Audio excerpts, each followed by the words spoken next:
है व्हाट्सअप दोस्तों, welcome once again. दोस्तों, बचपन में आप सबने लिलीपुट की कहानी तो जरूर सुने होंगे। तो दोस्तों, आज हम लोग उसी कहानी के रिलेटेड एक मूवी को एक्सप्लेन करने जा रहे हैं। तो वेल दोस्तों, बिना टाइम वेस्ट किए चलिए इस मज़ेदार कहानी को शुरू करते हैं। तो बीट ब्रेकर्स आपके लिए लाया है द जायंट मूवी को। कहानी की शुरुआत में हम 3 साइंटिस्ट को एक समुंदर के ओर जाते हुए देखते हैं, जहाँ एक दिन पहले ही उस समुंदर में भीषण तूफान आया था और उसी की वजह से एक बहुत बड़ा जायंट या फिर एक बहुत बड़ा आदमी कह सकते हैं, जो बहकर समुद्र किनारे पर आ गया था। मछुआरे उस जायंट को देखकर चौंक गया था। वो लोग इसके बारे में पुलिस को भी खबर किया था, लेकिन कोई उन पर विश्वास नहीं करता है। लेकिन जब लोग समुद्र पर उस दानव को देखने आ रहा था तो घर जाकर बस उसके ही बारे में बात कर रहा था, जिसे सुनकर स्टीवन नाम के एक साइंटिस्ट और 2 साइंटिस्ट के साथ समुद्र तट पर जाने का फैसला करता है। वहां जाकर वो अपने सामने उस जायंट को देखकर हैरान हो जाता है। उस जायंट को देखने के लिए वहां पर कई सारे लोग आए थे, लेकिन डर के मारे कोई उसे छू तक नहीं रहा था। स्टीवन और उसके साथियों का मानना था कि उस जायंट का वजन लगभग 80 टन था। स्टीवन कहता है कि उस जायंट का उम्र का अनुमान लगाना बहुत मुश्किल है, लेकिन उसका नाक और आंखों को देखकर कहता है कि वो एक यंग जायंट है। साइंटिस्ट जायंट के शरीर के पास खड़े होकर रिसर्च कर रहे थे। इसी दौरान स्टीवन उस जायंट के हाथ के पास चला जाता है। हाथ के तलवा एक तालाब जैसा लग रहा था, क्योंकि उसका हाथ बहुत बड़ा था और उसमें पानी जमा होकर तालाब जैसा हो गया था और उसमें छोटी छोटी मछली भी तैर रही थी। स्टीवन के लिए उस जायंट के आकार से ज़्यादा चौंका देने वाली बात यह थी कि कोई कहानी नहीं है, कोई सपना नहीं है। इस जायंट सच में रियल में एग्जिस्ट करता है।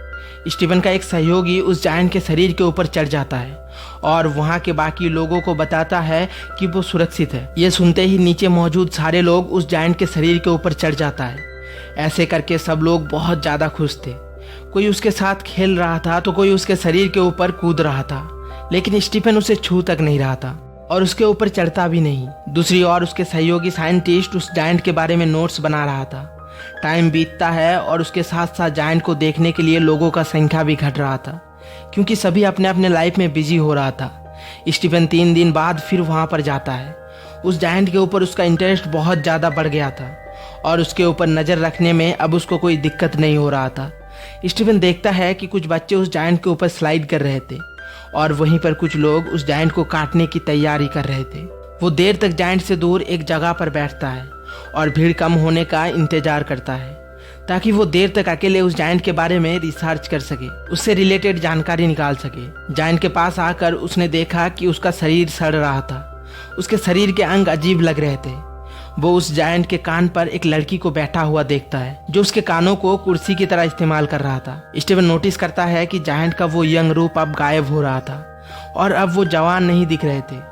समुंदर में लंबे समय तक रहने की वजह से उसका टिश्यू खराब हो गए थे और उसके शरीर भी धीरे धीरे खराब हो रहा था। इस बार स्टीवन हिम्मत करके उस जायंट के ऊपर चढ़ जाता है। जायंट के सीने के ऊपर चढ़ने के बाद वो जायंट के बाएं हाथ को देखता है, जो पूरी तरह से सड़ चुका था। बाकी हिस्सा भी कीड़े मकोड़े खा रहे थे। उसके आंखों में एक अजीब सी चीज आ गया था, जो उसके आंखों को एक तालाब जैसा रूप दे रहा था। ऐसे ही कुछ देर के बाद स्टीवन वहां से चला जाता है।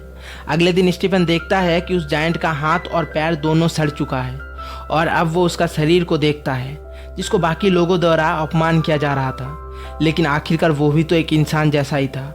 अगले दिन जायंट के पास पहुंचकर स्टीवन देखता है कि अब जायंट का सिर भी हटा दिया गया है। पक्षी और कीड़े उसको खा रहे थे। अब सिर के बिना उसका शरीर इंसानों जैसा नहीं लग रहा था। उसी के साथ स्टीवन का भी उस जायंट के साथ रिलेशनशिप कम होते जा रहा था, क्योंकि अब वो बस एक लाश बन चुका था। और फिर कुछ दिनों तक स्टीफन समुद्र किनारे पर गया ही नहीं। कुछ हफ्तों के बाद स्टीफन जब वापस समुद्र तट पर जाता है तो वो हैरान रह जाता है।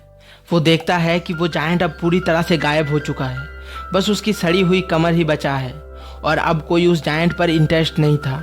लोग कुछ महीने बाद उस जायंट के एंट्री को भी भूल जाता है, लेकिन हर जगह सजावट के लिए उस जायंट के शरीर के अलग अलग हिस्से की टुकड़े रखा हुआ था।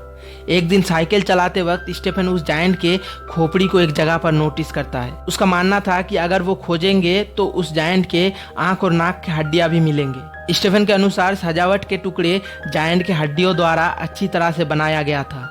हालांकि उस जायंट के शरीर के कुछ अंगों को सर्कस में भी रखा गया था। स्टीफन कहता है कि जिसने भी उस जायंट को देखा था वो लोग उसे राक्षस मानते थे। वो भी मरा हुआ, लेकिन उसके लिए जायंट अभी भी जिंदा था।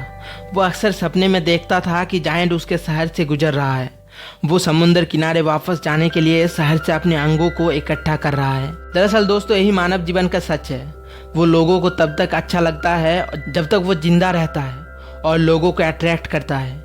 मर जाने या फिर अट्रैक्शन कम हो जाने के बाद लोग उसे भूल जाते हैं। ठीक उसी तरह हमने इस शॉर्ट फिल्म में देखा कि कैसे एक जायंट आया और लोगों को सेंटर ऑफ अट्रैक्शन बना गया, फिर कुछ दिनों बाद उसे याद तक नहीं रखा गया। तो दोस्तों ये थी आज की कहानी। आई होप आपको अच्छा लगा होगा। तो प्लीज़ वीडियो को एक लाइक करके चैनल को सब्सक्राइब कर दीजिए और बेल नोटिफिकेशन ऑन कर दीजिए ताकि आगे का और अच्छा एक्सप्लेनेशन वीडियो आप तक पहुंच जाए। और मेरा एक्सप्लेनेशन आपको कैसा लगा प्लीज़ कमेंट सेक्शन में ज़रूर बताइए। तो मिलते हैं नेक्स्ट वीडियो में, तब तक के लिए बाय।